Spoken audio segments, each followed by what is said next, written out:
और आज आपको मैं बताता हूँ कि 9 ग्रहों में से सबसे जो पावरफुल ग्रह है वो राहु ग्रह है। और आपको लगता है कि आपके ऊपर किसी ने कुछ कर रखा है या आपके ऊपर कोई ब्लैक मैजिक हो रखा है या कुछ चीजें ऐसी हो रखी हैं, तो आपको अपने ऊपर से काला नमक। मैंने कभी सोचा भी नहीं था कि लाइफ में इतना कुछ मिलेगा, क्योंकि मेरी शादी से पहले की लाइफ वर्कर होता है ना, इस तरीके की मैंने जीनी है अपनी लाइफ। सर, एक त्योहार पे जैसे कि खुशी के दिन नुकसान हो जाना घर में। लोग अक्सर क्या करते हैं, जो नींबू और मिर्च करते हैं ना, जब चेंज करते हो अपने घर के सामने ही उसको फेंक देते हैं। ऐसा कभी नहीं करना चाहिए। आपको साल में एक बार आपके कुल देवी के पास या कुल देवता के पास जाना चाहिए। और खुद के घर में इतना नुकसान हो जाता है, पर फिर भी अपने दुख से वो दुखी नहीं है, दूसरे के सुख से दुखी है।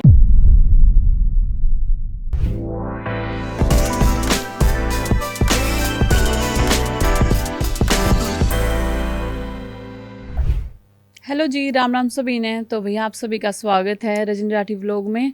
और आप सब को मैं बता दूं आज मैं कहाँ पे आई हूँ। मैं आज जयपुर आई हूँ और आचार्य लव भूषण जी से मिलने आई हूँ, क्योंकि मेरी लाइफ जो एक ऐसे ट्रैक पे जा रही थी जहाँ से मेरा एक बदलाव आया, और सिर्फ एक वीडियो देख के ही आप सभी को मैं बता दूं मेरा फ्यूचर और सब कुछ जो कि दांव पे लगा हुआ था। और फिर मैंने सोचा कि भाई मैंने एक वीडियो देखी सर की, और वीडियो देखने के बाद मैंने सोचा कि अगर कुछ तो है जो सर ने ही खुद अपने बारे में, उनकी लाइफ इतनी चेंज हुई है, तो क्यों ना एक बार विजिट किया जाए सर के पास। तो वही आज आप सभी को बता दूं, आचार्य लव भूषण जी जो कि एस्ट्रोलॉजर हैं और वास्तु दोष वगैरह की सब चीज़ों के बारे में आप सभी को बताएंगे। खुद मेरी लाइफ चेंज हुई है। मैं इनसे 4-5 महीने पहले मिली थी, तो जो कि मैं आप सभी तो अपनी बातें मैंने कभी शेयर नहीं की, क्योंकि मैं आपने देखा मैं डिलीवरी के टाइम भी 7वें मंथ में आई थी, मार्च में यहाँ पे। और दिन के दिन हमें जाना पड़ा था, क्योंकि मेरे जो हस्बैंड जी थे उनको भी उस दिन कहीं जाना था, तो एमरजेंसी में आई। और मैं बहुत माइंड से भी डिस्टर्ब थी, तो मैं सोच रही थी कुछ ना कुछ मेरा ऐसा उपाय मिले कि मैं अपनी कुंडली बनवाऊँ, या मेरे घर में ऐसी प्रॉब्लम क्यों चल रही है। तो आप सभी से मैं मिलवाती हूँ आचार्य जी से। नमस्कार सर। नमस्ते जी, कैसे हैं आप? मैं ठीक हूँ सर। कुछ अपने बारे में आप बताओ। जैसा कि आपने मेरा वीडियो देखा, मेरा भी जर्नी जो था कि एक लाइफ में एक ऐसा टाइम आया जिसमें मैं बहुत ज़्यादा कैंसर की बीमारी से पीड़ित हो गया, कर्जे में आ गया, और एकदम घर परिवार जैसे कहते हैं ना कि एक उस मोड़ पे आकर जहाँ पे कुछ भी बचा नहीं। हाँ जी। तो फिर मेरे को भी लगा कि एक आदमी को लगता है ना कि एक एस्ट्रोलॉजर या किसी के पास आपके फैमिली वाले घर वाले लेके जाते हैं, तो मैं भी किसी एस्ट्रोलॉजर के पास गया। तो मेरे को ना एक मन में ना उतनी संतुष्टि नहीं हुई उसके बाद जाने के बाद, कि एक मन ना संतुष्ट नहीं हुआ। लेकिन मैंने इस बात को समझ लिया कि साइंस में कुछ है। तो फिर मैंने साइंस को पढ़ना शुरू कर दिया और साइंस के बारे में देखना शुरू कर दिया। यूट्यूब पे या किताबें ले आया घर पे बहुत सारी, या वैसे ऐसे लोगों से मिलना शुरू कर दिया जो उसके बारे में नॉलेज रखते हैं। तो फिर एक टाइम ऐसा है कि मैं बहुत जल्दी से निकलना शुरू हो गया। मैंने इसलिए नहीं सीखी थी कि मैं लोगों को एस्ट्रोलॉजर बनूंगा या लोगों को ऐसा बताऊंगा। मैंने इसलिए सीखना चाह रहा था कि मैं खुद प्रॉब्लम में था।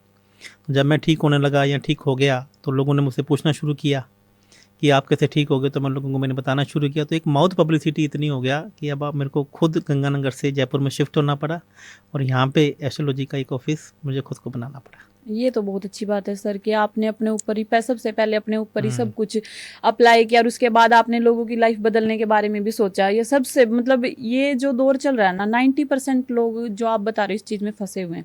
हेल्थ इशू सबसे बड़ा, और एक जो पैसे का जो इशू है सबसे ज़्यादा है। चाहे कितना ही कोई इंसान मतलब ये सोच ले कि अमीर से अमीर है, पर फिर भी वो किसी ना किसी जाल में फंसा ही रहता है। टेंशन फ्री कोई नहीं है यहाँ पे, कितना भी मतलब स्ट्रगल सबकी लाइफ में चल रहा है। तो इसी से रिलेटेड आज सभी मैं आपसे कुछ ऐसे मतलब क्वेश्चन है मेरे, और कुछ मेरे व्यूअर्स के भी ऐसे क्वेश्चन हैं, और खुद मेरी फैमिली में भी इतनी प्रॉब्लम्स हैं अभी के मेरे से शेयर करते हैं कि तू ये बता कि क्या करना चाहिए इस मतलब ऐसा हो रहा घर में, और हेल्थ इशू है, किसी का लड़का ऐसे मतलब मम्मी पापा के साथ अच्छे से बिहेव नहीं करता है, या शराब नशे की तरफ जा रहे हैं बच्चे जवान एज में। तो इसका इशू ही मैं आप सभी से मतलब आपसे ये क्लियर करना चाहूँगी कि इसकी रेमेडी उपाय क्या, वास्तु दोष है। सबसे पहले मेरा एक आपसे ये सवाल है कि जो लोग वास्तु नहीं मानते कि वास्तु दोष कुछ नहीं होता है, तो उसके बारे में आप बताएं मुझे। देखिए, मैं आपको एक बात बताऊं कि कुछ लोग वास्तु दोष नहीं मानते या एस्ट्रोलॉजी को नहीं मानते, ये उनका एक अपना ओपिनियन है। यदि आप भगवान को मानते हो तो आपको वास्तु दोष ही मानना चाहिए। यदि आप भगवान को नहीं मानते हो तो आपको वास्तु दोष नहीं मानना चाहिए, क्योंकि ये वास्तु या एस्ट्रोलॉजी मेरे द्वारा लिखी गई नहीं है। ये देवताओं के ही द्वारा लिखी गई है और देवताओं के लिए ही लिखी गई थी। अभी तो ये हमारे लिए एक अच्छी बात है कि ये हम आम आदमी को इसके बारे में पता लगने लगा है और हम नेचर से इसका फ़ायदा उठा सकते हैं। इसका मानना या ना मानना ये आपके ऊपर डिपेंड करता है। लेकिन मैं आपको ये बताना चाहता हूँ, ये वास्तु और ये देवता, ये एस्ट्रोलॉजी, मैं इसका लेखक नहीं हूँ। वास्तु विश्वकर्मा जी ने लिखा था, और जो भगवान शिव के जो वास्तु पुरुष है उसका जन्म भगवान शिव के द्वारा हुआ था, और जो एस्ट्रोलॉजी थी वो भगवान गणेश जी के कहने पर पाराशर जी ने लिखी थी। तो ये तो देवी देवताओं के द्वारा लिखी गई है, उन्हीं की महिमा है, उन्हीं की रचना है, और वो आपको इतनी सटीक गणना आपके बारे में बता रहे हैं कि आपको क्यों माननी चाहिए और क्यों ऐसा करना चाहिए। यदि आप नेचर के साथ में, आप प्रकृति के साथ में, देवी देवताओं के साथ में रहना चाहते हैं तो ये आपके ऊपर डिपेंड करता है, नहीं रहना चाहते तो आपके ऊपर डिपेंड करता है। बिल्कुल सही कहा आपने कि वास्तु मतलब जो इंसान किसी भी प्रॉब्लम में फंसा हुआ, जब तक वो मतलब उसका सॉल्यूशन नहीं निकालेगा तो उसको पता है कैसे लगेगा। और बहुत लोग नहीं मानते इस चीज़ को, क्योंकि मेरी फैमिली में कोई भी नहीं मानता मेरे सिवा। मैं खुद मानती हूँ क्योंकि वो आर्य समाजी हैं। जी। हम सिंदूर भी नहीं लगाते हैं, आपने देखा है, मैंने अभी मांग भी नहीं भर रखी है। वो सिर्फ नाम जपते हैं, वो कहते हैं वास्तु दोष कुछ नहीं होता। चलो मैं उनके धर्म से रिलेटेड कोई इशू नहीं, ऐसा कोई मेरा इशू है, पर मैं ये कहना चाहती हूँ कि जैसे मैं खुद अपने एक मतलब हिंदू धर्म मतलब मूर्ति पूजा से बिलोंग करती हूँ, जहाँ की लड़की हूँ मैं। तो मेरी फैमिली से ही मेरा सबसे पहला एक सवाल है कि मेरे मम्मी पापा जो है, अकाल मृत्यु हुई मेरे मम्मी पापा की, और इतनी कम एज में मेरे पापा की डेथ हो गई। जैसे कि मैं 8 या 9 साल की थी और मेरी छोटी छोटी सिस्टर थी। उसके बाद वंश चलाने के लिए भाई भी नहीं हुआ। तो ऐसे में क्या वास्तु दोष था हमारे घर में या कोई ब्लैक मैजिक क्या? देखिए क्या होता है कि जब कभी भी घर पे अकाल मृत्यु किसी की होने लगती है और कहीं ना कहीं वंश में भाई नहीं होता है, तो इसका मतलब कहीं ना कहीं हमने अपने कुल देवता को नाराज कर रखा है। और जो साउथ वेस्ट दिशा है, यदि वहाँ पे भी दोष आ जाए तो घर के मुखिया की अकाल मृत्यु होने का कारण भी हो जाता है। साउथ वेस्ट में क्या होता है कि साउथ वेस्ट में पानी का टैंक हो, साउथ वेस्ट में सीवरेज टैंक हो, या साउथ वेस्ट का कहीं ना कहीं एंट्री घर पर खुली हो, और आपका राहु भी अच्छा नहीं बैठा हो, और हमने कहीं ना कहीं अपने कुल देवता का अपमान किया हो या उनको मानना छोड़ दिया गया हो, तो भी ऐसा होने के योग होते हैं। तो आप देखिएगा कहीं ना कहीं साउथ वेस्ट में यदि लाल रंग हो या काला रंग हो, तभी भी इस प्रकार की घर पे वंश में वृद्धि नहीं होती है, घर में लड़का नहीं पैदा होता है, और साउथ वेस्ट का द्वार भी खुला हो तो भी अकाल मृत्यु का कहीं ना कहीं वह कारण बनता है। क्योंकि इसमें आपने बताया कि इसमें जो है अकाल मृत्यु का अपने देवता या फिर जैसे पितृदोष भी आ जाता है इसमें। खुद मैंने ये सुना है जो मेरे अड़ोसी पड़ोसी या मेरी दादी से, मेरी बुआ से, कि मेरी मम्मी जो थी ना, वो कभी भी जैसे वो बनते हैं ना, थान बन जाते हैं बड़े के या जो भी है, मुझे इसके बारे में नॉलेज नहीं है ज़्यादा, पर वो हमेशा बोलती थी तेरी मम्मी कभी जोत नहीं लगाती है, कभी उनको पूजती नहीं, जैसे कि अमावस होती है और त्योहार आता है उस दिन भी मतलब जोत नहीं लगाती है। तो क्या इससे रिलेटेड भी मेरी मम्मी मतलब मेरी मम्मी की अकाल मृत्यु हुई है कुछ सालों बाद, 15 साल बाद मेरे पापा की डेथ के बाद। पापा भी ऐसे ही चले गए। जब तक मतलब ये था कि इकट्ठे रह रहे थे मम्मी पापा, एक साथ रह रहे थे, तो सब कुछ सही चल रहा था। जैसे ही मेरी दादी से अलग हुए, घर जैसे अलग हो गया, तो घर का भी दोष लगा होगा कुछ ना कुछ, सब कुछ बिगड़ता ही चला गया। 1 साल के अंदर सब कुछ खत्म हो गया। तो ऐसा हो सकता है ना, जब आपकी दादी के साथ में रह रहे थे तो आपकी दादी या आपके बड़े बड़े लोग उनको अपने कुल देवता को या उन चीज़ों को मान रहे थे, वो करती थी उस टाइम वो पे। करते थे, और जैसे ही आप अलग हुए और आपने उन चीज़ों को मानना कम कर दिया या माना नहीं, तो क्या होता है कि जैसे हमें भूख लगती है हम खाना खाते हैं, उसी प्रकार से हमारे देवी देवता होते हैं, वो हमारे कुल की रक्षा करते हैं, वो हमारे कुल के कहीं ना कहीं संरक्षक हैं, वो हमारे एक माता पिता हैं। कुल देवता का नाम, पितृ देवता का नाम मेरे द्वारा रखा नहीं है, ये कुल देवता वो हैं जो हमारे कुल की रक्षा करते हैं। यदि हम उनके पास नहीं जाएंगे, ऐसा हमारे विधान में लिखा गया है, हमारे शास्त्रों में लिखा गया कि कुल देवता के दर्शन आपको साल में एक बार आपके कुल देवी के पास या कुल देवता के पास जाना चाहिए। यदि आप 2 बार जाते हैं तो आप अपनी लाइफ में बहुत कुछ पा सकते हैं, लेकिन एक बार तो आपको जाना ही चाहिए। और नहीं भी जा पाते तो आप उनके जो निमित्त आपकी जो पूजा है, अर्चना है, वो आपको घर पे नियमित रूप से करनी चाहिए। यदि आप कुल देवता को मानेंगे तो आपका कुल बढ़ता जाएगा, नहीं तो कहीं ना कहीं कुल में हमें नुकसान होने के योग बन जाते हैं। चलो अब तो जो पास्ट है वो चला गया, पर मैं भी मतलब बहुत से लोग हैं जो वास्तु को नहीं मानते हैं और जो देवी देवता को नहीं मानते हैं, पितृदोष नहीं मानते हैं, तो उनके लिए मैंने ये क्वेश्चन किया, क्योंकि मैं तो नहीं बच पाई इससे, पर कुछ लोग हैं कि जो बच जाएं तो अच्छा ही है ना, उनकी सेवा करें या। अब देखिए, यदि मान लो बहुत सारे लोग ऐसे भी हैं जिनको ये नहीं पता कि हमारे कुल देवता कौन है। हाँ, बहुत सारे लोग ऐसे हैं जिनको ये नहीं पता कि हमारे पितर कब चले गए या उनको गति मिली है कि नहीं मिली है। तो इसका बहुत सारा छोटा सा मैं आपको एक उपाय बता देता हूँ। हाँ, आपको एक छोटा सा एक नारियल लेना है, आपको एक छोटा एक सूखा नारियल लेना है और उसके ऊपर सफ़ेद सूत को चढ़ा देना है या बांध देना है, बांध देना। और उसके नीचे एक वाइट कपड़ा रखना है, और आपको अपने देवताओं को पूरे घर में उसको नारियल को लेकर जाना है, और आपको बोलना है कि जितने भी इस घर में अवाहित देवता हैं, अवाहित देवता वो होते हैं जिनका आपके घर में कोई स्थान नहीं होता है। जैसे हम पूजा करते हैं तो बोलते हैं ना कि लक्ष्मी जी, कुबेर जी और गणेश जी को छोड़कर बाकी देवता अपने अपने स्थान में हाँ। प्रस्थान करें, और जो ये लक्ष्मी जी, कुबेर जी और गणेश जी यहाँ पे स्थायी रूप से निवास करें। तो अवाहित देवता वो होते हैं जिनका हमारे घर में कोई भी स्थान नहीं, या उनको वो रहें तो उन्हें वो परेशान करते हैं। तो आपको नारियल लेके पूरे घर में घुमाना है और बोलना है कि जितने भी अवाहित देवता हैं, या जैसे देवता जो जिनका यहाँ पे स्थान नहीं है, तो उनको बोलना है कि आप इस नारियल में अपना स्थान ग्रहण करें, और मैं आपको किसी भी एक अच्छी जगह पर छोड़कर आ रही हूँ या छोड़कर आऊँगी। तो ऐसा कहते हुए उस नारियल को नॉर्थ ईस्ट में रख दीजिए, और अगले दिन सुबह उठिए और इस नारियल को उसी वाइट कपड़े में लपेट दीजिए और किसी भी पीपल के पेड़ के नीचे या फिर चलते हुए जल में प्रवाहित कर दीजिए। तो आप देखेंगे कि आपके घर में कोई भी नेगेटिव दोष होगा, कोई भी पितृ दोष होगा, तो वह काफ़ी हद तक कम हो जाएगा। एक सवाल और है मेरा आपसे। मैं जब छोटी थी तो उस टाइम मेरे पापा मतलब जिंदा थे। मेरी सहेली के साथ, जैसे फ्रेंड के साथ बहस हुई, ऐसी लड़ाई होगी किसी टॉपिक पे, तो बच्चे कह नहीं देते तू मेरे घर मत आना, ये मत करना, मैं तेरे को इसमें नहीं बुलाऊंगा, उसमें नहीं। हमारी देसी लैंग्वेज में मतलब उसने कहा कि जब मतलब मैंने उसको बोला, कुछ बात थी, मैंने उसको इनवाइट नहीं किया था, तो उसने बोला कि मैं भी तेरे को इनवाइट नहीं करूँगी। तो ऐसे करते करते काफ़ी लड़ाई हो गई। तो उसने, लड़की ने लड़ाई में बोला कि तेरे पापा मरेंगे, तेरी मम्मी मरेगी, तेरे भाई नहीं होगा, तो ये चीज़ें तेरे दादा दादी मरेंगे। मतलब 1-1.5 साल ही लगा, वो सब खत्म हो गया। पर वो बात मैं अभी तक नहीं भूल पाती अपनी सहेली की कही हुई। तो क्या भगवान का ऐसा उस बच्चे से कहलवाया, या फिर मतलब क्या इशारा था वो? देखिए, मैं एक बात बताने की कोशिश कर रहा हूँ कि कुछ बच्चों की जुबान में सरस्वती बैठी होती है। तो ऐसे मेरे पास बहुत सारे जातक आते हैं, मैं उन्हें बोलता हूँ कि आप भूल कर भी कि अपने मुंह से किसी के लिए कुछ भी अपशब्द या कुछ भी ऐसा ना बोलें। ऐसा कब होता है जब किसी के सेकंड हाउस में, दूसरे भाव में केतु बैठा होता है, और साथ में उसका अटैचमेंट कहीं ना कहीं गुरु के साथ में हो जाए या चंद्रमा के साथ में हो जाए, तो किसी के लिए अच्छा बोल दे तो उसका अच्छा शुरू हो जाता है, और किसी का बुरा बोल दे तो कहीं ना कहीं उसका बुरा शुरू हो जाता है। तो ये डिपेंड करता है उस जातक की कुंडली के ऊपर। तो ये हो सकता है कि उसका गुरु और केतु कहीं ना कहीं दूसरे भाव में स्थित हो। दूसरा भाव क्या वाणी का होता है। तो ऐसा आदमी कहता है जो भी अपने मुंह से बोल देता है तो वह चीज़ें सत्य हो जाती हैं। चीज़ें, इसलिए कहा जाता है कि किसी से आप बद्दुआएं मत लो।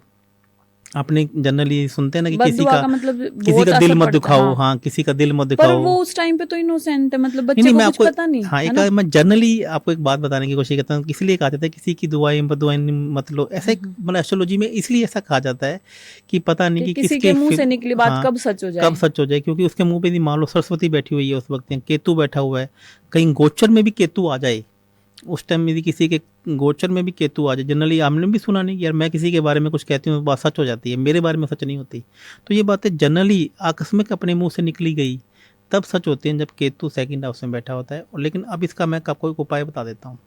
आपको क्या करना है कि आपको इस चीज़, जैसे मान लो इसका एक प्रायश्चित भी करना होता है, कि मान लो चीज़ें भी करनी होती है कि आदमी को लगता है कि ऐसा किसी ने मेरे बारे में कह दिया और वो चीज़ें मेरे साथ हो भी रही हैं और मैं जान उसके पास में वापस जा भी नहीं पा रही हूँ। तो केतु का मतलब क्या हो गया? छड़ी। केतु का मतलब हो गया बैसाखी। केतु का मतलब हो गया व्हील चेयर। तो ऐसी एक बच्ची जो उस उम्र की बच्ची है, हम्म। उसको आपको बैसाखी या छड़ी आपको देकर आनी है, जो अपंग या अपाहिज है। और साथ में उस बच्ची को आपको कुछ मीठा खिला कर आना है, और साथ में कुछ खट्टा खिला कर आना है। यदि आप ऐसा कर लेती हैं तो उसकी जो प्रभाव है वो आपकी लाइफ में पड़ने बंद हो जाएंगे। तो आपको क्या करना है, उसी उम्र की बच्ची, जिस उम्र की बच्ची ने आपको कहा था, या 5 साल पहले कहा था या 10 साल का पहले कहा था, तो आपको किसी भी अपंग आश्रम में जाना है, अपाहिज आश्रम में जाना है, तो वहाँ की बच्ची को चला कर आना है, और बच्ची को खट्टा और मीठा दोनों चीज़ें आपको ऑफ़र करनी है। जैसे ही आप ये चीज़ें ऑफ़र करेंगी तो खट्टे का मतलब केतु को काट देगा और वहाँ पे मंगल स्थापित हो जाएगा। वो अब आपके बारे में जो चीज़ें खट्टी गलत कही थी वो आपके लिए मीठी हो जाएंगी। जैसे कि आजकल लड़कियां ज़्यादातर ये है कि कोई मानता नहीं है कि लड़का हो या ना। बहुत पब्लिक ऐसे हो गई है कि लड़के में ये नहीं रहा कि भाई लड़का होना ही होना चाहिए। अगर किसी को 1 या 2 लड़की है तो उसके बाद बेबी नहीं करते हैं। तो उस एक तो ये तो खुशी में हो गया कि भाई चलो कोई नहीं है। जिसके मम्मी पापा या जिसका बैकग्राउंड में कोई है ही नहीं, तो उन लड़कियों को जमीन जायदाद मिल जाती है। तो क्या उनको पितृदोष लगता है कभी, या फिर उन्हें कुछ ऐसा पितृ, क्योंकि लड़कियां अगले घर की हो जाती हैं तो वो कुछ भी कर नहीं पाती हैं। तो कई बार ऐसा होता है कि उनके घर में नुकसान होता है, तो क्या उनके मम्मी पापा या पितरों की वजह से होता है? देखिए, अब ये इसका एक कुंडली में पितृ दोष का एक बहुत बड़ा पितृ दोष बताया गया है कि 9 हाउस में राहु आ जाए, सेकंड हाउस में राहु आ जाए और 5th हाउस में राहु आ जाए, और कहना कि सूर्य के साथ में राहु बैठ जाए या सूर्य के साथ में शनि बैठ जाए तो पितृ दोष लगता है। यदि ऐसा नहीं है तो पितृ दोष नहीं लगता। फिर कहीं ना कहीं आप अपने पेरेंट्स को यदि परेशान करते हैं या आप अपने सास ससुर को परेशान करते हैं तो भी कहीं ना कहीं पितृ दोष आपकी कुंडली में पैदा हो जाता है आपके बच्चों के लिए। और आपके अब ये कलयुग है, कलयुग में जो पहले 3 युग जो थे, तो त्रेता युग था, सतयुग था, द्वापर युग था, वहाँ पर ये कहा गया था कि आपको आपके जन्म का फल अगले जन्म में मिलेगा। लेकिन ये कलयुग जो देवताओं का नहीं है, ये दानवों का है, जहाँ में दानव कहते हैं कि मैं वेट नहीं करूँगा, मैं प्रतीक्षा नहीं करूँगा, मैं तो आपके इस जन्म का फल आपको अभी या आपके बच्चों को इसी जन्म में दे दूंगा। तो ये बात पहले तो आपको ये देखना पड़ेगा कि पितृ दोष का योग आपकी कुंडली में है कि नहीं है। और यदि फादर पेरेंट्स की प्रॉपर्टी का योग पूरा पूरा हक लड़की का भी बनता है, लेकिन वो लड़की लेना चाहे या नहीं लेना चाहे वह उसकी इच्छा पे डिपेंड करता है। इसमें ऐसा कोई पितृ दोष नहीं लगेगा कि वो लड़की यदि वो नहीं लेना चाहती तो उसको छोड़ देना चाहिए। यदि उसको ज़रूरत है तो पेरेंट्स को भी चाहिए और भाई को भी चाहिए कि अपने सिस्टर को या अपनी बहन को अपने साथ में बराबर रखे। एक सर, लोग जैसे कि किसी पे हंसते हैं, कोई बर्बाद हो रहा है, किसी का बुरा हो रहा है तो दूसरे लोग हंसते हैं, तो उस बात पे आप मतलब उस इशू में आप क्या कहना चाहोगे? सेम वही कुछ सालों बाद उनके साथ बीत जाता है, जो बड़ा बोलते हैं कि हंसते हैं कि तुम्हारी ये दशा हो गई है, इस वजह से मतलब भाई लोग उनसे बाइकआउट कर देते हैं, हम तुम्हारे घर नहीं आएंगे, बात नहीं करेंगे, ये वो कुछ इशू हो जाता है। ऐसे फैमिली में काफ़ी हो जाता है। किसी का जैसे बच्चे लव मैरिज कर लेते हैं तो फैमिली वाले उससे कहते हैं कि भाई अलग रहना पसंद करते हैं। इस चीज़ के बारे में आप कुछ बताएं। देखिए, मैं आपको एक बात बता रहा हूँ कि मैंने आपको पहले कहा कि ये कलयुग है, और बेटियाँ यदि बेटी ने लव मैरिज कर ली है या किसी की चीज़ें ख़राब हो गई हैं तो बेटियाँ सबकी सांझी हैं। आप किसी की बेटी पे मजाक उड़ा रहे हो कि उसकी बेटी ने भाग के शादी कर ली या उसकी बेटी ने लव मैरिज कर ली, तो बेटी तो आपकी भी और है। कुछ साल बाद सेम उसके साथ हो रहा है, जो होना ही मजाक होना है। बना रहा है उसके साथ हो रहा है। देखिए, अब मैंने बेटी अपनी लाइफ में ये मतलब मैं देखा है। आपसे यही तो कह रहा हूँ कि आज आपके मान लो किसी के लड़के लड़की हैं तो आपकी भांजियाँ होंगी, आपके कहना की बहनें होंगी, कहना की बेटियाँ नहीं हैं, तो बेटी तो सांझी हैं। और कहना कि लव मैरिज करना या घर से किसी को पछताना या भाग के शादी करना, कहना ये उसका खुद का डिसीजन है। और हमें, चाहे वो आपका परिवार है चाहे नहीं है, तो हमें कहना कि उसका साथ देना चाहिए। और यदि आप कहना किसी का मजाक उड़ाते हैं और बैक बाइटिंग करते हैं तो आप अपना राहु खुद ब खुद खराब कर लेते हैं। और आज आपको मैं बताता हूँ कि 9 ग्रहों में से सबसे जो पावरफुल ग्रह है वो राहु ग्रह है।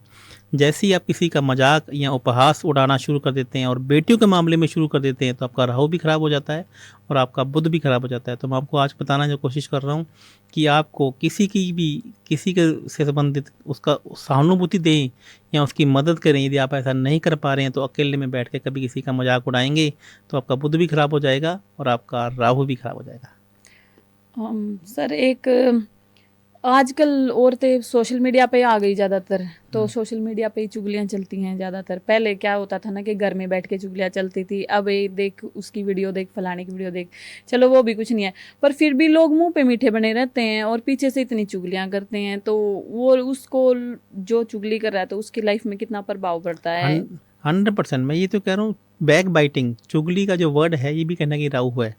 अब किसी की चुगली होगी और किसकी नहीं होगी यह भी डिपेंड करता है आपके राहु पे। किसी को अपना क्रेडिट नहीं लेना आता। जैसे ना कुछ लेडीज़ होती हैं वो किसी का बहुत ज़्यादा करती हैं लेकिन उसके बाद भी उसको क्रेडिट नहीं मिलता है, उसको यश नहीं मिलता है। कहते हैं ना कि मेरे को यश नहीं मिलता, मेरे को घर पे ना मेरी कदर नहीं है।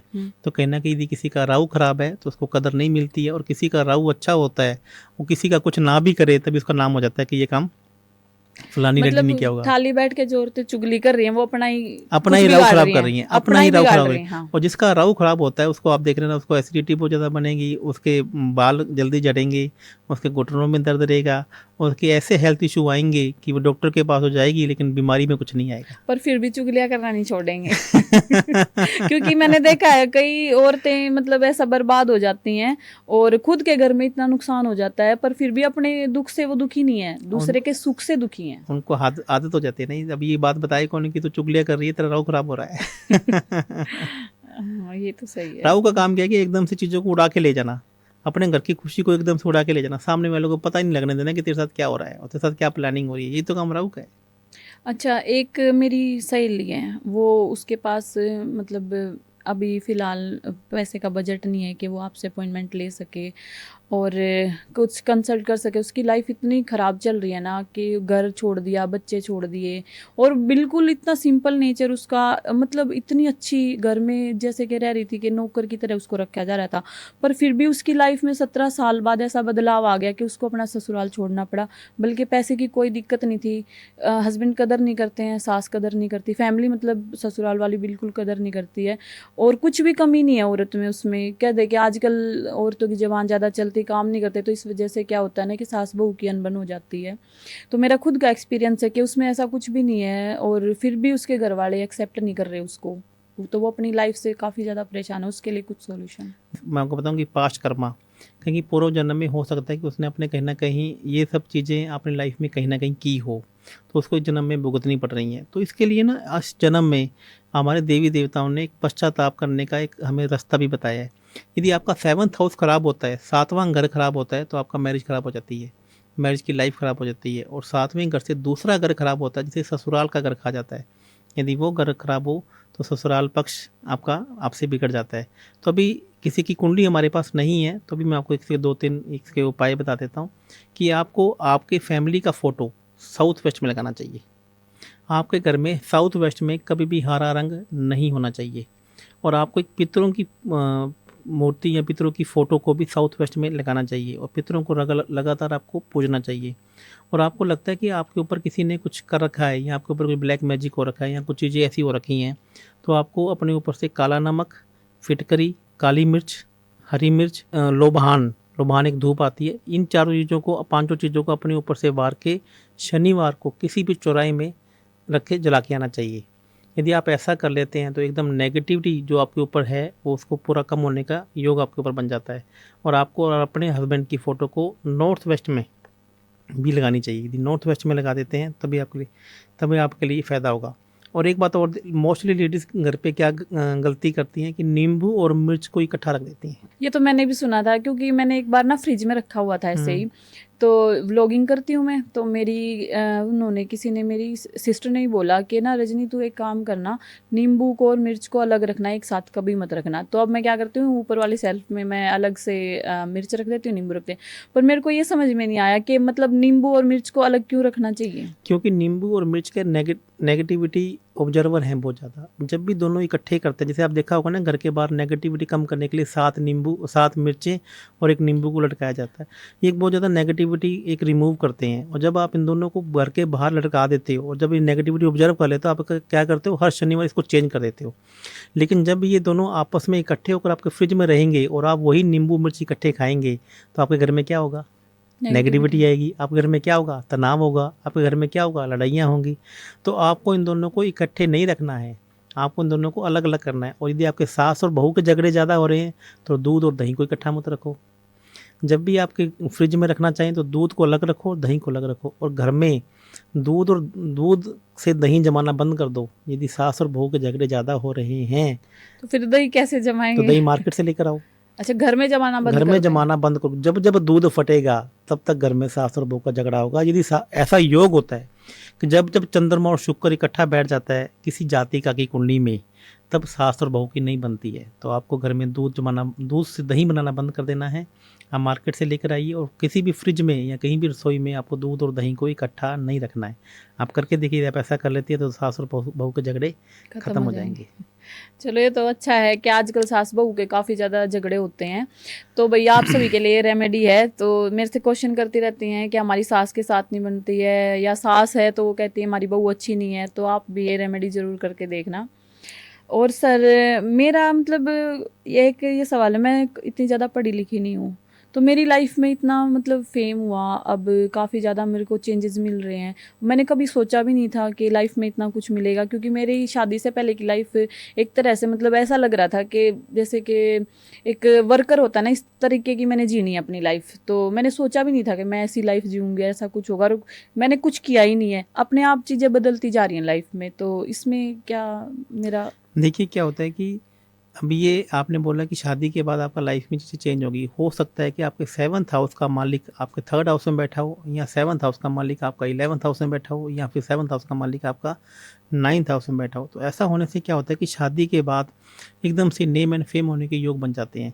तो जो कि तीसरा घर हमारी कुंडली का घर है वो नेम एंड फेम का है, वह यूट्यूब का है, वह सोशल मीडिया का है। वो जैसे ही एक्टिव होगा तो आपका नेम एंड फेम होना शुरू हो जाएगा। अब आप वो किस लेवल पे जाती हो, किस लेवल पे करते हो, ये डिपेंड करता है आपके ऊपर। अब जैसे आपने रील बनानी शुरू किया या आपने यूट्यूब पे ब्लॉग बनाना शुरू किया तो आपको लोगों ने पसंद करना शुरू कर दिया। एक यही तीसरा घर किसी का इनएक्टिव हो या उसके अगेंस्ट में बैठा हो तो आदमी वीडियो बनाता रहता है और सामने वाले को कुछ मतलब लाइफ शादी के बाद चेंज हो जाती है हाँ, तो है ना। सातवां घर कहीं ना कहीं आपका पॉजिटिव बैठा हुआ है, सातवें घर का मालिक आपका पॉजिटिव बैठा हुआ है। मैंने सोचा भी था शादी के बाद मेरा करियर बनेगा या जो भी है। और एक सवाल ये है कि मुझे मोस्टली सब बोलते रहते हैं कि आपके हस्बैंड बहुत अच्छे हैं, हमारे हस्बैंड कभी हमारे साथ मतलब ऐसे बिहेव नहीं करते हैं, अच्छे से फैमिली को नहीं रखते हैं, या जो भी वीडियो बनाने की जो है हमें परमिशन नहीं देते हैं, आपको हमेशा अच्छे से रखते हैं, बच्चों की केयर करते हैं। तो इसमें जिनकी अपने हस्बैंड के साथ नहीं बनती है या हस्बैंड उनका कहना नहीं मानते, तो उनके लिए कुछ उपाय बताओ। देखो मैं आपको बताता हूँ कि यदि आपके हस्बैंड के साथ में आपके रिलेशन अच्छे नहीं हैं तो आपको अपने हस्बैंड की एक फ़ोटो लेनी है पासपोर्ट साइज़ की, उसको शहद की बोतल में डाल देना है और उसके अंदर जायफल का टुकड़ा डाल दीजिए। और जायफल का टुकड़ा डालने के बाद फ़ोटो जब आपने शहद की बोतल में डिप कर दी तो उसके ऊपर दालचीनी का पाउडर डाल दीजिए।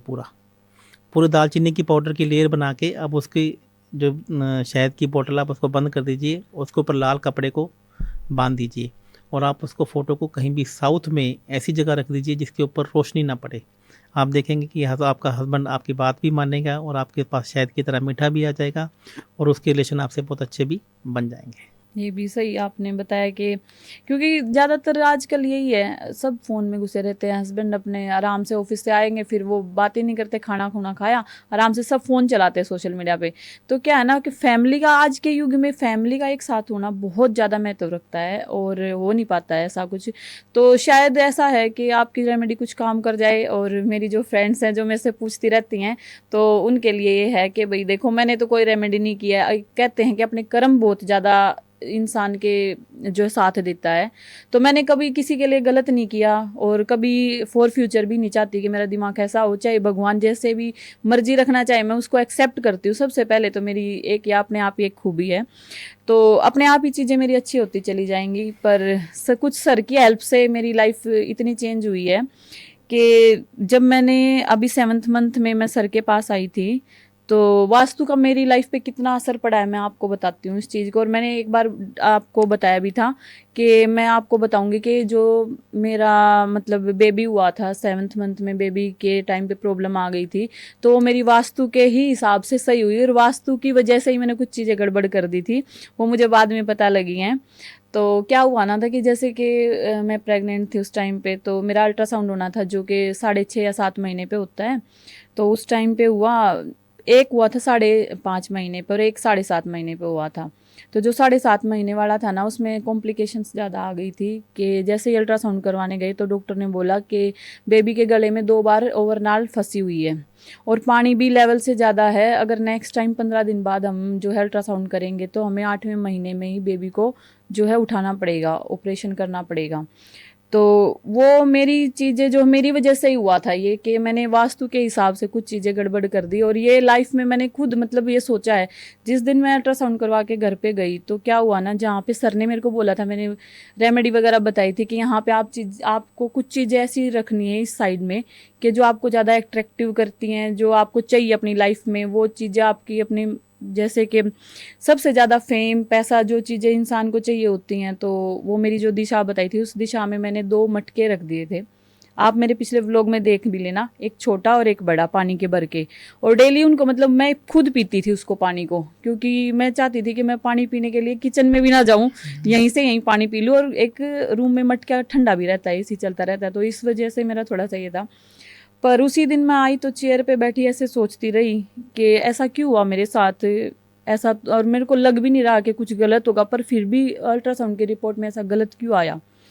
तो जैसे मैंने सोचा कि ये मटके इस दिशा में रखे, मेरा उन पे नज़र गई कि इनकी वजह से तो नहीं हुआ, एक छोटा मटका एक बड़ा, मेरे में भी प्रॉब्लम आई और बेबी में भी प्रॉब्लम आई, दोनों में प्रॉब्लम आई। तो तुरंत मैंने उनको क्या किया ना कि वहाँ से उठा दिया। मेरे एकदम से दिमाग में गया, मैंने कहा देखो, मैंने अपने हस्बैंड से बात की, देखो सर ने जहाँ पे मेरे को बोला था कि ये चीज़ें रखनी है आपको, और मैंने वहाँ पे पानी के मटके रख दिए हैं, वो चीज़ें मेरे को हद से ज़्यादा मिल गई और बेबी में भी प्रॉब्लम आ गई। तो मैंने उसी दिन हटाया और मेरे को 15 दिन बाद जाना था। 15 दिन बाद जब मैं गई तो मेरी रिपोर्ट नॉर्मल आई और उस दिन मैंने हस्बैंड को बोला कि देखो मैंने मटके हटा दिए तो सब कुछ नॉर्मल हो गया।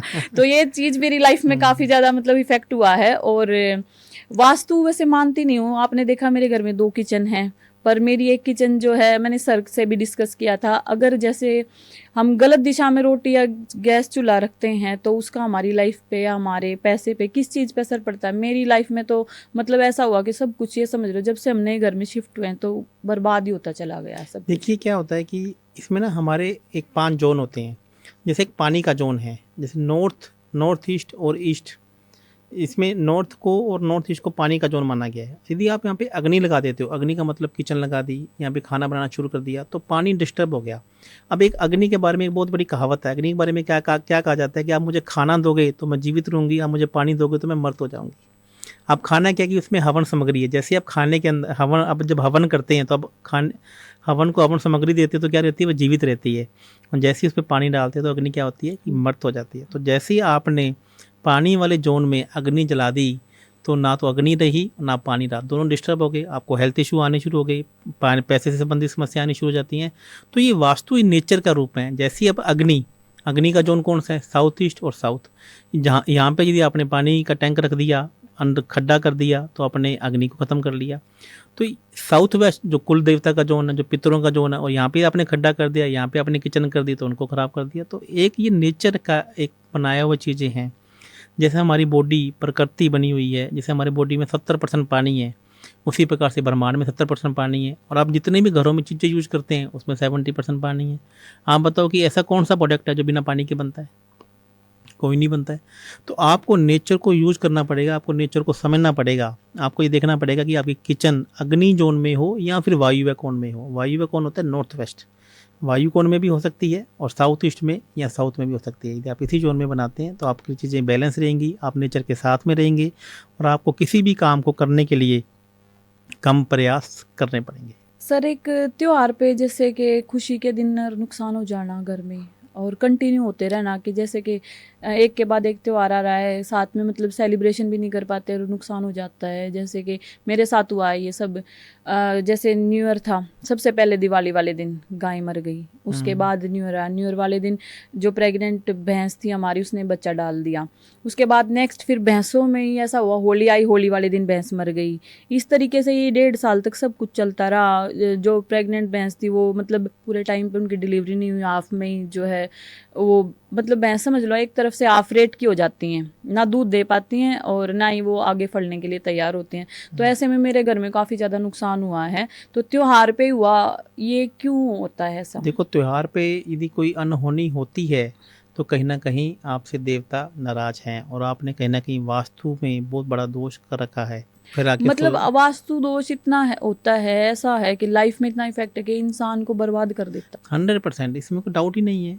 और वास्तु एक ऐसी चीज़ है और ज्योतिष एक ऐसी चीज़ है, आदमी को राजा से रंक से राजा बना देता है और राजा से रंक भी बना देता है। ये मैडम, ये मेरा और आपके द्वारा बनाए गए नहीं है, ये देवी देवताओं के द्वारा बनाई गई चीज़ है। यदि आप भगवान को मानते हैं तो आपको इन चीज़ों को मानना पड़ेगा, और नहीं मानते हैं तो आप अपना भुगतते रहो। मेरा तो यही कहना है कि जब माना नहीं तो सब कुछ खत्म होने के बाद मानना पड़ा। तो आना पड़ेगा ना, आना तो पड़ेगा ना, आना तो पड़ेगा। भगवान के पास तो आना ही पड़ेगा, क्योंकि चीजें ऐसी हैं। आप नहीं मानोगे तो आप भुगतते रहिए और अपनी टाइम लाइफ से को नहीं खत्म देखोगे तो सब टाइम कुछ, से नहीं फिर देखोगे तो जब सब कुछ हाथ से सब कुछ निकल जाए तब देखना तब पड़ेगा। देखना पड़ेगा। तो इससे भी अच्छा है कि पहले देखे चलो, आप इन चीज़ों को पहले करके चलो, और आप इन चीज़ों को करके चलते हो तो कहीं ना कहीं देवता भी आपके साथ में हो जाते हैं। एक सर काफ़ी लोग मतलब ऐसे परेशान हो जाते हैं घर की गृहस्थी की प्रॉब्लम से, फिर पैसे से रिलेटेड कर्जे में फंस जाते हैं। कुछ लोग ऐसे हैं कि बहुत परेशान, मेरे से भी मतलब बात हुई है, कुछ मेरी लाइफ पे भी असर है इस चीज़ का, कि वो क्या करते हैं कि मतलब इन चीज़ों से, कर्जे से बचने के लिए काफ़ी ये सोचते हैं कि सुसाइड कर ले, लाइफ को ख़त्म कर दे, सब कुछ सही हो जाएगा मेरे ख़त्म होने से। तो ये विषय में आप क्या कहना चाहोगे इसके? देखिए, कर्जा तब कब आता है? तब आता है जब आपके आदमी का मंगल ग्रह खराब हो जाता है। तो मैं ज़्यादा इस पे बात ना करते हुए मैं कर्जा उतारने के आपको उपाय बताता हूँ। कर्जा मंगल ग्रह खराब नहीं हो तो कर्जा आदमी पे नहीं चढ़ता है। तो आदमी को कभी भी कर्जा मंगलवार को नहीं लेना चाहिए। यदि किसी के पास लोन है तो कहीं ना कहीं मंगलवार को उसको चुकाना चाहिए। आप मंगलवार को कर्जा चुकाना शुरू कर दीजिए, आप देखेंगे बहुत जल्दी आपका कर्जा उतर जाएगा। और जिन्होंने भी कर्जा लिया होगा उन्होंने या तो मंगलवार को लिया होगा या फिर शनिवार को डॉक्यूमेंट साइन किए होंगे या मंगलवार को पैसा उनके अकाउंट में आया होगा। दूसरा आपको क्या करना है कि जातक के ऊपर से मंगलवार को लाल रंग के लड्डू लेने हैं, मोतीचूर के लाल रंग के लड्डू लेने हैं और माँ जातक के सिर के ऊपर से वार के कुत्तों को खिलाना चालू कर दीजिए। एक्चुअली में कुत्तों को बहुत ज़्यादा लड्डू मीठा खिलाया नहीं जाना चाहिए, थोड़ा थोड़ा छोटा छोटा लड्डू आप अलग अलग गली के कुत्तों को खिलाइए। इसमें काले रंग का या वाइट रंग का कुत्ता को मतलब नहीं है। आप जैसे ही ऐसा करना शुरू करेंगे कि तो आपके जातक के सिर से कर्जा उतरना शुरू हो जाएगा। ये भी बिल्कुल सही है कि अच्छा, ये सुसाइड बार बार में दिमाग में आना, जैसे कि नॉर्मली भी बंदा सब चीज़ों से खुश है घर में, पर फिर भी डिप्रेशन है, डिप्रेशन में क्या सुसाइड आता है। और डिप्रेशन ज़्यादातर हर एज में है, बच्चों में भी है और जवान में भी है, बूढ़ों में भी है। आप देखिए कि सुसाइड क्या होता है कि जब आदमी का चंद्रमा ग्रह खराब हो जाता है तब आदमी के सुसाइडल थॉट्स आते हैं। आज की डेट में बताएं कि 90% लोग क्या करते हैं कि रात को सोते समय अपने तकिए के पास में पानी रखते हैं और सुबह उठ के वही पानी पी लेते हैं। आप देखो कि वो जितने भी रात के नेगेटिव थॉट्स थे, जो आपका माइंड चल रहा था, वो सभी का सभी कहाँ चला गया, आपके पानी में चला गया। दवाइयों के पत्ते अपने तकिए के पास में रख लेते हैं, पैसे रख लेते हैं, पर्स रख लेते हैं, मोबाइल रख लेते हैं, तो इससे वो सारी की सारी नेगेटिविटी वहाँ पे कहाँ जा रही है, जो आप चीज़ को यूज़ कर रहे हैं वहाँ जा रही है। तो आपको एक तो पानी का गिलास तकिए के पास में रखना है, लेकिन सुबह उठते ही उस पानी के गिलास को बाहर, घर के बाहर किसी पौधों में डाल देना है। घर के पौधों में भी डालना है, या तो पानी को फ्लश कर दीजिए या घर के बाहर किसी पौधों को डाल दीजिए। आप ऐसा कर लेते हैं। और यदि आपको एंजाइटी की या सुसाइडल थॉट ज़्यादा आ रहे हैं तो पानी का गिलास तकिए के पास में रखिए और सुबह उठ को पीपल के पेड़ में डाल दीजिए, संडे को छोड़कर। संडे को पीपल के पेड़ में पानी नहीं डलता। यदि आप ऐसा कर लेते हैं तो चंद्रमा आपका मजबूत होने लगेगा और सुसाइडल थॉट आपको आने बंद हो जाएंगे। आजकल कैंसर की बहुत ज़्यादा बीमारी है, पीड़ित है, ये वास्तु दोष है या फिर ग्रह का क्या खेल ये है? बिल्कुल ग्रहों का खेल है। मेरे को भी कैंसर हो गया था। यदि आपकी कुंडली में मारक और बाधक भाव इकट्ठे हो जाते हैं तो जातक को कैंसर होने का योग हो जाता है। तो अभी बहुत ज़्यादा बात ना करते हुए, मैं किसी की कुंडली हम नहीं देख रहे हैं तो मैं आपको इसके उपाय बताते हैं कि जातक को जब भी कैंसर होता है तो 3 ग्रह खराब करते हैं, मंगल, शनि और राहु।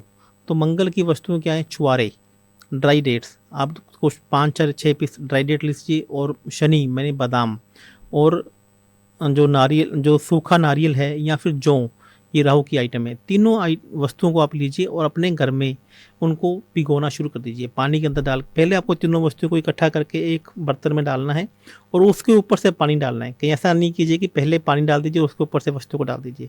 असल में उनको पानी से दबाव करना है और लगातार 43 दिन तक आपको उन चीज़ों को पानी में भिगो के अगले दिन जल में प्रवाह कर देना है। यदि आप जल में प्रवाह नहीं कर सकते तो भीगी हुई आइटम को नेक्स्ट डे आप मंदिर में रखे आना चालू कीजिए। आप देखिएगा कि कोई भी गंभीर से गंभीर बीमारी है या कैंसर जैसी बीमारी है तो भी भागनी शुरू हो जाएगी। और आजकल जो है बच्चे जो ड्रिंक बहुत ज़्यादा करते हैं, नशे की तरफ बहुत जा रहे हैं, जवान भी। इतने सोचो कि जिनकी शादी भी नहीं हुई, कम एज के बच्चे भी ड्रिंक की तरफ जा रहे हैं। और कुछ तो ऐसे हैं कि जिन्होंने अपना घर ही बर्बाद कर लिया ड्रिंक करके, अपने माँ बाप को घर से बाहर निकाल दिया है। तो उनके लिए कुछ उपाय? देखिए, ड्रिंक जो है, जो शराब है, वो शनि से देखी जाती है। और जितने भी प्रकार का नशा है, नशा मैंने किसी भी प्रकार का तंबाकू हो गया, ड्रग्स हो गया या कोई हो गया, वो राहु ग्रह से देखी जाती है। और किसी की कुंडली में शनि राहु सेकंड हाउस में बैठे हो या कहीं ना कहीं आपस में बहुत ज़्यादा पीड़ित हो तो जातक ऐसा करने को मजबूर हो जाता है या इसे आदतों में चला जाता है। तो अब ज़्यादा कुंडली, वैसे तो ये उपाय कुंडली देखकर ही बताए जाते हैं, लेकिन मैं आपको एक बात बताता हूँ कि आपको क्या करना है कि किसी भी स्वीपर्स को, जो टॉयलेट साफ़ करते हैं या ऐसे लोग जो होते हैं, आप उनको समोसा या कचौरी खिलाना चालू कीजिए। और दूसरा आपको क्या करना है कि भैरव जी के मंदिर में, मतलब कि 17 कचौरी, 17 का मतलब शनि 8 नंबर होना चाहिए, और 1.25 किलो जलेबी और 1 शराब की बोतल। और वो कोई भी नशा जो वह कर रहा है, यदि उसकी थोड़ी सी क्वांटिटी आप भैरव जी के मंदिर में चढ़ा के और ये प्रार्थना करें कि हमारा बच्चा इससे बाहर आ जाए, तो वह बच्चा बहुत जल्दी बाहर आ जाता है। और इसके साथ साथ में राहु और शनि का यंत्र यदि आप शनिवार को जल में प्रवाह कर देते हैं तभी भी जातक इन समस्याओं से बाहर आ सकते हैं। कोई किसी के साथ बुरा कर दे तो उसका बदला हमें लेना चाहिए या नहीं लेना चाहिए? देखिए, अभी क्या है कि यदि जैसे आप देखोगे हमारे देवी देवताओं ने भी बहुत सारे शस्त्र उठा रखे हैं। धर्म की रक्षा के लिए, आपको अपनी रक्षा के लिए आपको शस्त्र उठाना जरूरी, या ये बात कही गई है कि आपको ऐसा करना चाहिए। लेकिन यदि आपको किसी ने आपके साथ कोई बार बार बुरा कर रहा है तो उसको सबक सिखाना भी कहीं ना कहीं ज़रूरी होता है। यदि आप नहीं कर सकते तो आप भगवान के पास चले जाइए, आप उनसे रिक्वेस्ट कीजिए। यदि आपके पास खुद के पास ऐसा लगता है कि आपके पास शस्त्र नहीं है, अस्त्र नहीं है, लेकिन सामने वाले को यदि आपको नुकसान पहुंचा रहा है, उसको रोकना में कहीं कोई बुराई नहीं और है। कोई बार बार किसी के ऊपर ब्लैक मैजिक करवाता रहे तो उसमें कैसे अपने घर को बचाएं, किस तो तरह उसमें उससे हाँ, मतलब बचें खुद भी? देखिए आपको ना घर के बाहर एक सुरक्षा कवच बनाना चाहिए। आपको क्या करना चाहिए, 7 प्रकार के धागे लेने चाहिए, जिसमें 7 अलग-अलग कलर के रंग हों। 7 ग्रह होते हैं, 7 रंग के अलग-अलग कलर के धागे लीजिए और उनको एक धागे में पिरो लीजिए। आप मेरी बात को समझ रही हैं? हम्म। 7 धागों की 7 रीलें लीजिए और एक धागे में इसको, जैसे सूत नहीं होता है, इस प्रकार से बाँध लीजिए और अपने घर के चारों तरफ छत के ऊपर से उनको बाँध दीजिए। और उसके बाद लगातार हर हफ्ते 7 मिर्ची और 1 नींबू को बाँध के उसको आप, लोग अक्सर क्या करते हैं, जो नींबू और मिर्च करते हैं ना, जब चेंज करते हो अपने घर के सामने ही उसको फेंक देते हैं। ऐसा कभी नहीं करना चाहिए। 7 नींबू और 7 मिर्च और 1 नींबू को जब भी आप चेंज करते हैं तो आपको किसी भी चौराहे में या किसी भी डस्टबिन में दूर जाके फेंक के आना है। यदि आप ऐसा कर लेते हैं, अपने घर को सुरक्षा कवच तैयार कर लेते हैं, तो आपको सामने वाला चाहकर भी ब्लैक मैजिक नहीं कर पाएगा। और किसी को मतलब बिजनेस में बहुत ज़्यादा घाटा हो रहा है, बिजनेस चलाना है, जीरो हो गया है, तो वो अपने बिजनेस को जीरो से 100 पे कैसे लेके जाए? देखिए इसमें फिर एक बात करते हैं कि आपकी दशा अंतर्दशा कैसी चल रही है। यदि किसी की दशा अंतर्दशा अगेंस्ट चल रही है या फिर उसने वो काम शुरू कर दिया जो उसके भाग्य में नहीं लिखा गया है, तो ये उपाय उसकी रेमेडी एस्ट्रोलॉजी की उपाय देखकर एंड कुंडली देखकर ही बताए जाएंगे। लेकिन मैं फिर भी आपको कुछ उपाय बता देता हूँ कि यदि जातों को लगता है कि मेरे साथ कुछ चीज़ें गलत हो रही हैं, तो वो अपने हाथ में 2 लड्डू ले और उसके ऊपर काला और लाल रंग का तिलक लगाए और उसके ऊपर भगवान से प्रार्थना करें कि मेरे साथ कुछ भी जानने जाने में गलती हुई है तो मेरे को क्षमा करें। उसके बाद उन लड्डुओं के 4 टुकड़े करें और 4 चौराहों पर रखे आ जाए और जब भी घर से निकले तो एंटी क्लॉकवाइज वो रखे आए और वापस घर पे आने से पहले अपने हाथ पाँव को धोकर अपने घर पे एंट्री करे। तो यदि उसके घर पास कोई किसी की देवी देवताओं को कर्जा है या कोई परेशानी है तो वह निकल जाएगी। और इसके साथ साथ में वह अपने तकिए के अंदर रात को सोते समय कुछ सिक्के रखे, सिक्के कॉइन्स, जैसे 2 रुपये के, 5 रुपये के, 1 रुपये के, और रखने के बाद सुबह ये प्रार्थना करें कि हे देवी देवताओं, यदि मेरा कोई कर्जा आपका रह गया है तो इस कर्जे को मैं अब चुकाने जा रहा हूँ। यह कहते हुए वह शनिवार को किसी भी पीपल के पेड़ पर रखे आ जाए। यदि वह ऐसा कर लेता है तो कहीं ना कहीं उसकी समस्याओं का समाधान होना शुरू हो जाएगा। तो सर एक तो आपने मेरी जो कुंडली बना के दी है, मैं तो उस कुंडली को देख के हैरान रह गई हूँ। जो आपने मतलब 64-65 पेज की दी है मेरे को कुंडली बना के, तो जो मेरी लाइफ में मतलब बचपन से हुआ ना, एग्जैक्ट मंथ डेट और सब चीज़ें जब जब चेंज हुई हैं वो मैंने बार बार रिमाइंड करके ये पढ़ा कि ऐसा कैसे हो सकता है कि जो हमारा मतलब टाइमिंग भी है, जब मेरे घर में लड़ाई हुई या मेरी मम्मी के साथ मेरी लड़ाई हुई, अनबन हुई, जब हम अलग हो गए थे, बिल्कुल 2 साल मैंने मम्मी से बात नहीं की, घर जाना छोड़ दिया था, तो वो भी इसमें कैसे आ गया कि इस टाइम पे आपको मतलब आपके घर वालों के साथ अनबन रहेगी, आप बिगड़ जाएगी, और जब बनी तो उन्होंने बोला कि आप फैमिली के साथ मेल जोल में रहोगे। वो मतलब डेट वाइज ये सब चीज़ें आपने इतना क्लियरली बताया है ना, तो मैं जो अब फ्यूचर भी लिखा हुआ है ना उससे तो बहुत खुश हूँ, जो आपने लिखा हुआ है। तो मैं ये सोचती हूँ कि वैसे तो अपने कर्म की मार है और काम करने के ऊपर तरीका है कि भाई मैं काम करूंगी जिस हिसाब से, उस हिसाब से ही मेरे को फल मिलेगा। पर फ्यूचर भी आपने जो जो लिखा हुआ है, मैंने 3 महीने वो सब देख लिया, तो अब जो आपने मेरे को जहाँ पे एंड कर दिया ना कुंडली का, मैं उससे भी खुश हूँ बहुत ज़्यादा, क्योंकि मेरी जो कुंडली का एंड है ना वो एक मतलब जैसे कि हीरो टाइप फिल्मों में होता है ना वो है। और मेरी लाइफ ही ऐसी रही है कि जो कि एक मतलब ये समझ लो कि कोई जीरो से उठ के एक आम बच्चा कैसे मतलब जिसे ये भी नहीं पता कि वो अपने फ्यूचर में कुछ जी पाएगा नहीं जी पाएगा, मैंने ऐसा मतलब मेरी लाइफ में ऐसा दौर गया है। तो वो चीज़ें मैंने कभी शेयर नहीं की क्योंकि मैं मम्मी से अलग थी और पापा की डेथ हो गई थी। कुछ चीज़ें बचपन में ऐसी हुई कि जो मैं कभी नहीं भूल पाती हूँ, क्योंकि मम्मी अलग हो गई थी पापा से, तो उस बीच में हुआ, तो वो ऐसा करके मैंने सोच लिया था कि लाइफ डैमेज है। अब जब मायके का घर ही ऐसा है तो पता नहीं ससुराल का कैसा मिलेगा। ससुराल का अच्छा मिला, चीजें अच्छी होती चली गई, अच्छी होती चली गई। अब एक तो बिल्कुल ऐसा हो जाता है, कई बार तो कुछ नहीं होता और एकदम से इतना मतलब अपने आप में प्राउड फील करती हूँ कि मैं ऐसा कैसे, मेरे साथ ऐसा कैसे हो रहा है, कि भगवान का इतना ज्यादा शुक्र करना चाहिए कि कितना कुछ बदल दिया, लोग मेरी इज्जत करने लग गए जिससे लोग रजनी को जानते भी नहीं थे। और एंड ऐसा है कि जैसे एक विलन का होता है ना कि उसने अपनी लाइफ में बहुत कुछ अचीव कर लिया और उसने मतलब ऐसा कुछ लोगों के दिलों पे छाप छोड़ दी कि उसके दुश्मन खड़े हो गए। तो मेरी लाइफ की कुंडली का, और मैं उससे बहुत खुश हूँ। तो मैं भी चाहती हूँ कि भाई जो लोग ज़्यादा परेशान हैं और बहुत ज़्यादा, तो वो कुंडली भी बनवाएं और अपनी लाइफ को सही भी सुधारें भी, क्योंकि ये वास्तु मैंने देखा है घर को बिगाड़ देता है और बना भी देता है अगर हम सही रेमेडी करें तो। अब एक सवाल मेरा ये है कि एस्ट्रोलॉजर से क्या मतलब जो आम लोग हैं वो फेम पा सकते हैं या नहीं पा सकते? बिल्कुल 100% पा सकते हैं। मैंने आपको पहले बोला कि जो नेम एंड फेम का जो घर आता है वो तीसरा घर है। आपको मैं बताना चाहूँगा कि जो एस्ट्रोलॉजी के ऊपर जो हमने रिसर्च करी, एस्ट्रोलॉजी के ऊपर जो मेरी पकड़ है वो एक अलग प्रकार की है। अभी तक लोग एस्ट्रोलॉजर को ये देखते थे कि हम किसी पंडित के पास जाएँगे और वो जाकर ये बता देगा। मैंने क्या किया कि एस्ट्रोलॉजी को एक अलग प्रकार से नेम एंड फेम के बारे में देखिए। यदि आप मेरे को देखेंगे तो 1 साल पहले मेरे को कोई भी नहीं जानता था। तो मैंने अपने लाइफ में वो सब एक्टिविटी की, वो सब चीज़ें करने की कोशिश की जिससे मैं नेम एंड फेम एकदम अपनी लाइफ में पा सकूँ। मैंने अपने उस ज़ोन को, अपने नेम एंड फेम ज़ोन को मजबूत किया और मेरी लाइफ में वो भी सब कुछ होने लग गया जो मैं अपनी लाइफ में चाहता था। तो मैं आपको बताना चाहूँगा यदि आप भी अपनी लाइफ में आपके जो जातक या आपके जो व्यूअर्स हैं इसको देख रहे हैं, यदि वो भी चाहते हैं कि मेरी लाइफ में नेम एंड फेम बहुत तेज़ी से बढ़े, मैं चाहता हूँ कि पैसा तेज़ी से आए, तो जैसा मैंने आपको बताया था कि ये चीज़ें आप अपने स्पेसिफिक ज़ोन में रख दीजिए, तो ऐसे ही हर जातक का, हर एक इंडिविजुअल का अलग-अलग ज़ोन होता है। तो वह अपने इस ज़ोन में अपनी चीज़ें रखना शुरू कर देता है, तो आप देखेंगे नेचर भी उसके साथ में हो जाती है। जैसे कहते हैं ना, हम लोग अपना अक्सर में क्या करते हैं कि मेरा भाग्य मेरा साथ नहीं देता है। तो क्या कभी आपने जानने की कोशिश की है कि आपके भाग्य में क्या लिखा है? तो आप अपने भाग्य को साथ में लेती हैं, तो क्या होता है, एक आप और एक आपका भाग्य है, और एक और मिलकर कितने हो गई? 11 हो गई। तो आप 11 हो जाते हैं और आपको पता लगता है कि नेचर भी आपका साथ देना शुरू कर देती है। जो आपका सबकॉन्शियस माइंड है, वो कहीं न कहीं आपका माइंड भी आपके साथ में काम करना शुरू कर देता है। देता है। हाँ, ये आपने मतलब बिल्कुल सही बात कही है कि नेम एंड फेम मतलब इससे हम पा सकते हैं। मेरी लाइफ में मतलब 2 बेबी थे पहले, मेरी फैमिली कंप्लीट थी। तो अब मेरी लाइफ में मतलब तीसरा बेबी है 15 साल बाद। बहुत लोगों ने मेरे को टॉर्चर भी किया, पर भाई एक अंदर इतनी हिम्मत थी, और जब मतलब मेरा कोई प्लान नहीं था कि बेबी करूँ, पर उस दिन हुआ कि इसे भगवान का क्या संकेत समझे कि जिस दिन मतलब मुझे पता लगा कि रिपोर्ट पॉजिटिव आई है, उस दिन दिवाली वाला दिन था। तो मेरे दिमाग में आया कि अच्छी खुशखबरी भेजी, भगवान ने कोई इशारा किया है तो मुझे ये बेबी को हटाना नहीं चाहिए, तो मेरे घर में कोई आना चाहता है, तो इसको क्या भगवान का इशारा समझूं या फिर जो है। अब तो मैंने तो उसी दिन मैंने कहा था खुशी है, बहुत लोगों को तो मिलते ही नहीं है, बेबी होते ही नहीं है, तो अगर दिवाली वाले दिन कुछ अच्छा हुआ तो देखो लक्ष्मी आई घर में।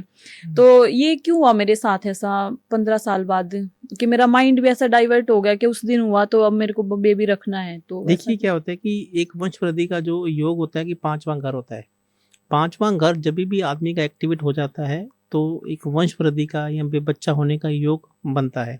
हो सकता है कि आपका वंश वृद्धि का योग बना और आपने उसको एक्सेप्ट किया और आपने चीज़ों को आगे कंटिन्यू करने की कोशिश की, और यदि आपका ये दीपावली वाले दिन ये खुशी आपको मिली, तो इस खुशी में भी कहीं न कहीं देवी-देवता, जो आप पहले कहते हैं कि देवी-देवता मेरे साथ कुछ अच्छा नहीं हो रहा था, तो अब आपके साथ में कुछ ना कुछ अच्छा होना शुरू हो गया है। और वैसे भी मैं एक बात बताता हूँ कि आपको बेबी करना है कि नहीं करना है, तो आपको पहले से अपनी सेफ्टी लेके चलनी है। लेकिन यदि कोई बच्चा आपकी लाइफ में आ रहा है, तो आपको उसको एक्सेप्ट करना चाहिए।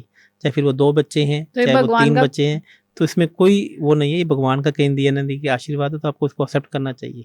संकेत है भगवान का कि कुछ अच्छा होगा लाइफ कुछ में। अच्छा होगा लाइफ में, इसमें कोई दोहराई नहीं है। और बहुत लोगों के साथ काफी बार ऐसा हो जाता है कि बुरा हो गया, या मतलब कई बार जवान बच्चे की डेथ हो गई तो माँ बाप अकेले रह जाते हैं, या फिर बच्चे मतलब छोटे बच्चे की डेथ हो जाती है, तो उसको मामले में मतलब ये हो जाता है लोग किस तरह जी पाएं, और ये क्या सोचे कि भाई जो हो रहा है अच्छे के लिए हो रहा है, कुछ और हो जाता है इससे ज्यादा, तो क्या देखिए, समझें? इसका ना हर चीज़ का एक प्रॉमिस है, जो आपकी कुंडली में लिखा गया है।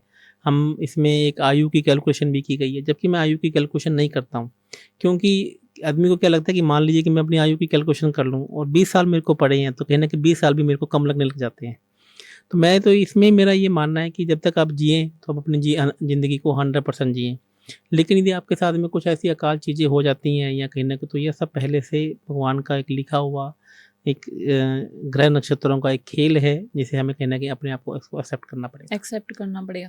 तो क्या सोच के जिए लोग? बहुत पेरेंट्स ऐसे हैं जिनके जवान बच्चे चले जाते हैं, तो वो क्या सोच के जिए, अकेले हैं वो घर पे, अब पूरी लाइफ बिना बच्चे के कैसे, कोई वंश चलाने वाला नहीं है, तो उनकी लाइफ में वो यही सोचे कि जो हुआ अच्छे के लिए देखिए, जो हुआ, हुआ जो आपको, भगवान ने दिया था वो उन्हीं की हाँ, देन थी, ले लिया, तो क्या सोचे पूरी देखो लाइफ आपको फिर कैसे अभी आपको देखो बहुत सारे बच्चों के स्पेशल चाइल्ड भी होते हैं, बहुत सारे बच्चों के बच्चे होने के बावजूद भी बच्चे कुछ नहीं कर पा रहे हैं, तो बच्चों भगवान ने कहीं ना कहीं एक आपको मौका दिया है दूसरे बच्चों की सेवा करने का।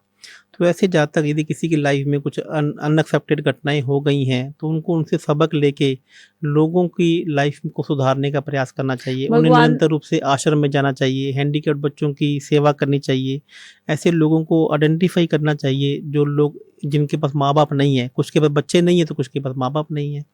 तो यदि आप ऐसे लोगों को अडॉप्ट कर लेते हैं या ऐसे आश्रम में जाकर उनकी सेवा करते हैं तो आप उसको भगवान को दोष देने की बजाय आप भगवान का कहना अपने कि कर्म उसे ठीक करो। अपने कर्म ठीक करने चाहिए। यदि आप ऐसा करते हैं तो आपकी आने वाली लाइफ को बहुत अच्छी हो जाएगी। हाँ, ये सोच के ना जिए कि ये चला गया तो अब हम भी ऐसे ही चले जाएंगे, पूरी लाइफ ऐसे ही बर्बाद हो गई। कुछ ना कुछ करने की ये सोचे कि किसी की मदद करें, जो अनाथ बच्चे हैं या तो उनके लिए कुछ करें, या फिर जो जिनके मतलब पेरेंट्स मतलब ऐसे हैं तो उन बड़ों बुजुर्गों की सेवा करें, चाहे वो अपने सास ससुर के रूप में हैं या जैसे भी हैं। बिल्कुल ठीक बात है। और एक सर, घर के अंदर मंदिर क्या वास्तु में क्या महत्व रखता है कि किस दिशा में होना चाहिए? घर के अंदर मंदिर पूरा का पूरा महत्व रखता है।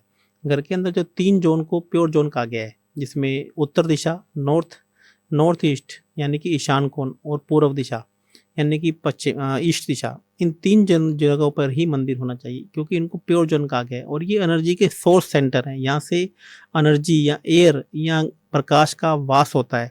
तो घर पे जो मंदिर है वो उत्तर दिशा में, पूर्व दिशा में या फिर उत्तर पूर्व दिशा में, इन तीनों दिशा में ही होना चाहिए। और जबकि लोग गलती क्या करते हैं कि घर को उत्तर में बना लेते हैं या उत्तर पूर्व में तो ईशान कोण में तो बना लेते हैं, लेकिन वहाँ पे बहुत सारा लाल रंग लगा देते हैं, लाल रंग के कपड़े लगा देते हैं, देवी देवता को लाल रंग पहना देते हैं। तो लेकिन जब भी आपका मंदिर उत्तर पूर्व में हो या उत्तर में हो तो मंदिर में लाल रंग नहीं होना चाहिए क्योंकि लाल रंग अग्नि का रंग है। वहाँ पे देवी देवताओं को हरा रंग पहनाइए या नेवी ब्लू या स्काई ब्लू या फिर ऑफ वाइट। यदि आप ऐसे इस तरीके के कपड़े पहनाते हैं और इस तरीके की चीज़ें रखते हैं तो आपका मंदिर भी सही जगह रहेगा और वहाँ पे अग्नि का वास भी नहीं होगा। चलो, ये तुमने सही तरीका पूछा है कि किस दिशा में होना चाहिए। अगर किसी का गलत है तो उसके घर में क्या क्या बिगाड़ देता है मंदिर? अगर गलत दिशा में है तो घर में कितना नुकसान हो जाता है? देखिए नुकसान क्या होता है कि कुछ जो ये आपको जो वास्तु पुरुष में क्या क्या